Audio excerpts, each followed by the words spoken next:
ఇప్పటికీ మీకు శివలింగాల్లో స్ఫటికలింగం చాలా గొప్పదంటారు.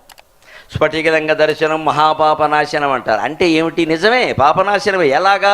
మనం అవగాహన చేసుకుంటే, ఊరికే ఇలా అనుకుంటే కాదు. ఇక్కడ స్ఫటికలింగ దర్శనం మహాపాపనాశనం అని. ఎందుకంటే స్ఫటికలింగాన్ని మీరు చూస్తే మీరే కనపడతారు అందులో. స్ఫటికం ఎదురుగా ఏది ఉంటే అది అందులో ప్రతిఫలిస్తుంది. అద్దం లాంటిది స్ఫటికం. అంటే అర్థం, నువ్వు శివుడే, నువ్వు శివుడే, నువ్వు తెలుసుకోకపోవడం వల్ల పాపాత్ముడు అనుకుంటున్నావు అని స్ఫటికలింగం మనకి చెబుతోంది. అది స్ఫటికలింగ దర్శనం అంటే. అందుకు చేసుకోవాలి. అది మానేసి ఎక్కడో స్ఫటికలింగం వాడు తెచ్చి ఇంట్లో పెట్టి వచ్చిన వాటికల్లా చూపించడానికి కాదు. ఎంతసేపు ఎగ్జిబిషన్ మనకు బాగా ఇష్టం. కాశీ నుంచి తెచ్చాం, కాకినాడ నుంచి తెచ్చాం, తెస్తే నువ్వు దీని ఎవరికి కావాలి?